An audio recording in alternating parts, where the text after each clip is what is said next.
दोस्तों नमस्कार, mission IPS में आप सभी का स्वागत है। दोस्तों आज जो मैं आपके लिए टॉपिक लेकर के आया हूं तो वो है एनडीपी और एनएनपी। एनडीपी जिसको हिंदी में बोलते हैं शुद्ध घरेलू उत्पाद और एनएनपी शुद्ध राष्ट्रीय उत्पाद। ठीक है ना। जिसको सकल घरेलू उत्पाद और सकल राष्ट्रीय उत्पाद पता होगा उसी को ये चैप्टर समझ में आएगा।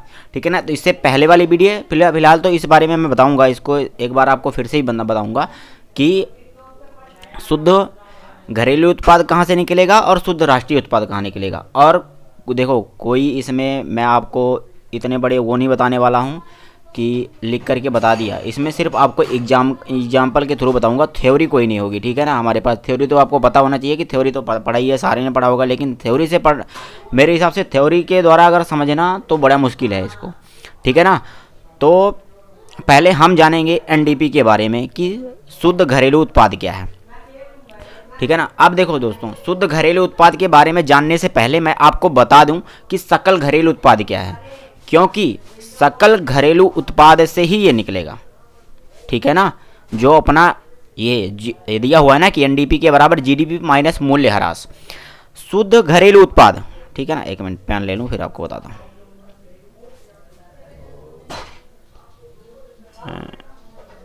ठीक है ना। अब सुनो मेरी बात यह है कि हमने कल क्या बताया था कि देश के अंदर किए गए किसी भी कार्य की अंतिम मूल्य।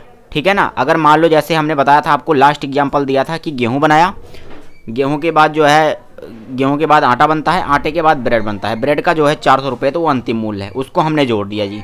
मान लो कि हमारी साइकिल थी, अंतिम मूल्य के रूप में तैयार हुई है, 10,000 रुपये इसका लागत बन के आया। इसमें कल पुर्जे लगे, पैडल लगी है, ठीक है, हैंडल लगी, ये हम कुछ नहीं जोड़ेंगे। टायर कितने का है कुछ भी नहीं, हमें इतना पता है कि ये 10,000 रुपये की तैयार हो गई, ये हमारी जीडीपी निकल आएगी। हमारी टोटल क्या निकल आई? जीडीपी। ये हमारी क्या है मान लो, ये जीडीपी आई, इसको हम जीडीपी मान लेते हैं। ठीक है ना। अब ये जीडीपी हो गई हमारी। जीडीपी होने के बाद मूल्य की अंतिम वस्तु हो गई ना। हमें इसका पैडल पुडल कुछ नहीं, 100 रुपये की हैंडल आई, पैडल आई, ये सब कुछ नहीं। लास्ट में ये पूरा तैयार होने के बाद 10,000 रुपये की बनी, मतलब कि हमारी जीडीपी है। और ये हमारे देश के अंदर एक्टिविटी होनी चाहिए। ठीक है। देश के अंदर एक्टिविटी, ना कि बाहर। ठीक है ना। तो अब इसमें क्या हुआ कि अब मान लो ये साइकिल हमने कुछ दिन चलाई, साइकिल चलाने के बाद इसको हमने बेच दिया। अब ये साइकिल हमने बेचा कितने की? 8,000 रुपये। अब इसका मूल्य हुआ, इस बंदे ने 8,000 में खरीद लिया। अब कितने का मूल्यह्रास हुआ? 2,000 रुपये का मूल्यह्रास हो गया। ठीक है। 2,000 रुपये का मूल्यह्रास हो गया इसमें। कितने का? 2,000 रुपये का। इसकी मूल्य कितनी थी? जीडीपी हमारी टोटल कितनी थी? 10,000 रुपये। ठीक है। जीडीपी हमारी कितनी थी? 10,000 रुपये थी। ठीक है ना। अब 10,000 में से माइनस कर दोगे कितना? ये जो है 2,000 रुपये। 2,000 माइनस कर दिया। ठीक है। बच गया हमारे पास कितना? 8,000। जो ये 8,000 है ना, ये वाला, ये हमारी क्या आ गई? जीडीपी निकल के, एनडीपी निकल के आ गई, शुद्ध घरेलू उत्पाद। ठीक है ना। इससे हमें ये जानने को मिलता है शुद्ध घरेलू उत्पाद से कि हमारी जो सामानों में है ना, उनमें गिरावट कहाँ तक आ रही है। ठीक है ना। गिरावट कहाँ तक आ रही है, हमारा आरएनडी कितना मजबूत है, हमारा जो है मेंटेनेंस कितना मजबूत है कि वो मूल्यों की मतलब कि गिरावट को गिरने नहीं दे रहा है। इसका आकलन हम इसमें करते हैं। तो पहले आपको जानना है कि सकल घरेलू उत्पाद देश के अंदर, ठीक है ना, किए गए किसी कार्य का अंतिम मूल्य शुरू से नहीं लिया जाएगा। मान लो कि हमने फल लिया, एक फल लाया, हमें फल से कोई मतलब नहीं है, लेकिन फल से हमने जूस निकाल दिया, वो जूस जितने में बिका वही हमारा शुद्ध घरेलू उत्पाद है। ठीक है ना। देश के अंदर, ठीक है, शुद्ध घरेलू उत्पाद है। हमने साइकिल तैयार कर लिया, कल पुर्जे उसमें लाए, छोटे टायर लाए, उसमें पैडल लगाए, उसमें गद्दियाँ लगाई, उसमें जो है हैंडल लगाया, उससे कोई मतलब नहीं है। पूरी साइकिल तैयार होकर के 10,000 रुपये में बिकी।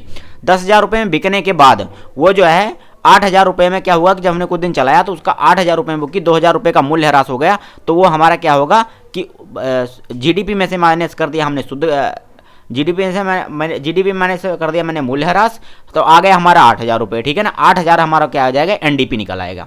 ठीक है ना। सेम कंडीशन, अगर आपको सकल घरेलू उत्पाद नहीं पता है तो आप एनडीपी कभी नहीं निकाल सकते हो। ठीक है ना। तो पहले सकल घरेलू उत्पाद का जानने का मतलब ये हो गया, आपको बता दिया, जहाँ तक आपको समझ में भी आ गया। एनडीपी को निकालने का मतलब सीधा सीधा हो गया जीडीपी माइनस मूल्यह्रास। ठीक है ना। 2,000 रुपये हमारा मूल्यह्रास हुआ उसको बेचने में, उसके बाद ही हमारा क्या आ गया? शुद्ध घरेलू उत्पाद आ गया, एनडीपी हो गया।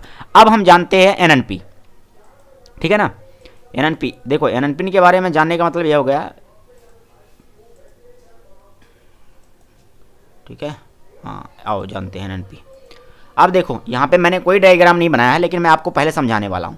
पहले तो मैं आपको समझाऊंगा जीएनपी, पहले तो मैं आपको समझाऊंगा क्या, जीएनपी, ठीक है ना। आ जाओ, अब देखो जीएनपी। अब जो जीएनपी मैं आपको समझाने वाला हूँ, एक मिनट, ठीक है।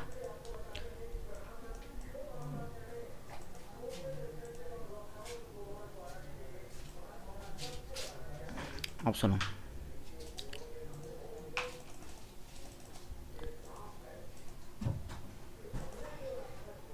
ठीक है, एक मिनट, आप सुनो, समझो एक, हाँ ठीक है। अब देखो जीएनपी क्या है। जीएनपी के पहले बात बता दूं कि आपको मतलब कि सकल राष्ट्रीय आय, सकल राष्ट्रीय आय को मैंने आपको उदाहरण दे करके बताया था कि कोई डॉक्टर है, बाहर कमा रहा है पैसा, ठीक है ना, बाहर कमा रहा है डॉक्टर, ठीक है ना, डॉक्टर साहब हैं और बाहर पैसा कमा रहे हैं और ये इंडिया के हैं, ठीक है, इंडिया के डॉक्टर साहब हैं, डॉक्टर साहब और बाहर पैसा कमा रहे हैं, ठीक है। पर इसमें देखो जीडीपी जोड़ा जाएगा, पहले पहले जो हमारी जीडीपी निकल के आई है, जीडीपी प्लस क्या किया जाएगा, जो डॉक्टर साहब बाहर, कोई इंडियन जो है वो क्या कर रहा है, बाहर अगर पैसा कमा रहा है तो उसका जुड़ेगा, प्लस इसमें क्या होगा, एक चीज़ माइनस होगा। माइनस मतलब क्या होगा कि अगर कोई विदेशी, कोई अगर फॉरेन पर्सन जो है, बाहर का कोई बंदा अगर इंडिया में पैसा कमा रहा है तो उसका पैसा माइनस होगा, क्योंकि वो भी तो अपने देश में पैसा भेजेगा। तो इंडिया द्वारा कमाया पैसा जो है प्लस होगा और बाहर के द्वारा कमाया पैसा माइनस होगा। ये आपका जीडीपी क्या निकल के आएगा, सकल राष्ट्रीय आय, ठीक है ना, सकल राष्ट्रीय आय।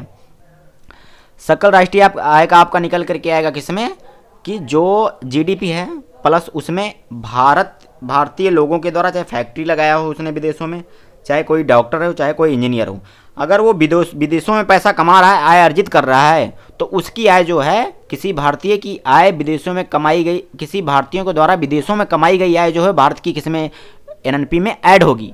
लेकिन किसी विदेशी के द्वारा भारत के देश में कमाई गई जो है आय है, वो क्या होगी, एनएनपी से माइनस हो जाएगी। क्या होगी, माइनस हो जाएगी। तो अब देख लो इसमें क्या होगा, अगर आपको निकालना है क्या, एनएनपी, अरे जीएनपी, ठीक है ना, पहले जीएनपी निकाल लेते हैं कल, क्यों जीएनपी आपको जानना, शुद्ध राष्ट्रीय आय, ठीक है। इसमें क्या करना पड़ेगा आपको, जीडीपी, ठीक है ना, प्लस ए। अब ए कौन है, भारतीय है, ठीक है, ए कौन है, भारतीय है, जो कि कहाँ कमा रहा है, फॉरेन में कमा रहा है। और बी कौन है, माइनस, हाँ यहाँ पे माइनस आएगा, माइनस बी कौन है, ये विदेशी है जो कि भारत में कमा रहा है। तो जीडीपी का मतलब ये हो गया कि जीडीपी आपको पहले ही बता दिया, जीडीपी कहाँ का निकल के आएगी, प्लस विदेशियों के द्वारा भारत में कमाई गई आय माइनस हो जाएगी और प्लस होगी भारतीयों के द्वारा विदेश में कमाई गई आय, ठीक है, इतना पता चल गया आपको। अब बात आती है एनएनपी। अब शुद्ध राष्ट्रीय आय भी कैसे निकलेगी, सकल राष्ट्रीय आय की तरह ही निकलेगी, ठीक है।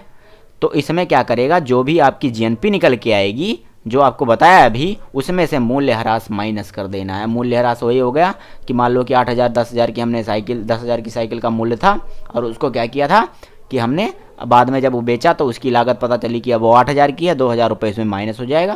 तो यही सेम करना पड़ेगा एनएनपी निकालने के, शुद्ध राष्ट्रीय उत्पाद निकालने के लिए, ठीक है, कि हमारा शुद्ध राष्ट्रीय उत्पाद उसका निकल के क्या आ रहा है, ये आपको पता चल गया होगा। एक बार मैं फिर से आपको इसके बारे में बता दूँ, एनएनपी के बारे में। एनएनपी से पहले आपको जानना होगा जीएनपी। जीएनपी क्या है कि सकल राष्ट्रीय आय, जो पहले चैप्टर में बताया हूँ मैं, सकल राष्ट्रीय आय, जीएनपी, सकल राष्ट्रीय आय वो होती है कि जो कि भारतीयों के द्वारा भारत में, ठीक है ना, भारतीयों के द्वारा भारत में और विदेशों में भी कमाई गई आय को जोड़ा जाता है, प्लस विदेशियों के द्वारा भारत में, प्लस नहीं माइनस किया जाता है, प्लस वो जो विदेशी हैं वो जिन्होंने भारत में पैसा कमाया हुआ है वो माइनस किया जाता है, ठीक है ना, ये आपको पता चल गया होगा।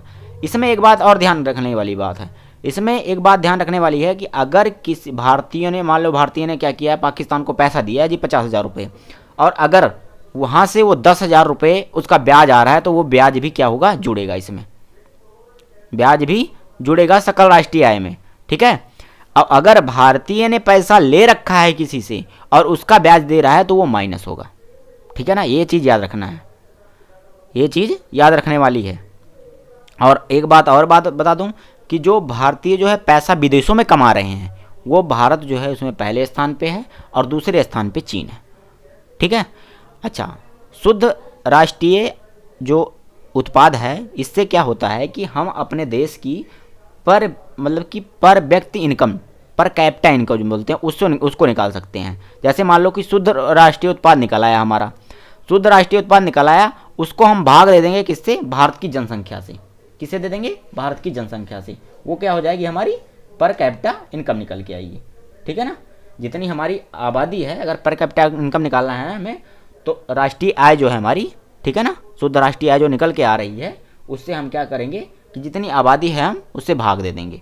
तो ये आपको समझ में आ गई होगी। नहीं अगर आपको समझ में आती है तो फिर से कमेंट करना, फिर मैं आपको बताने के लिए तैयार हूँ। तो दोस्तों, thank you for watching my video. Thank you, bye.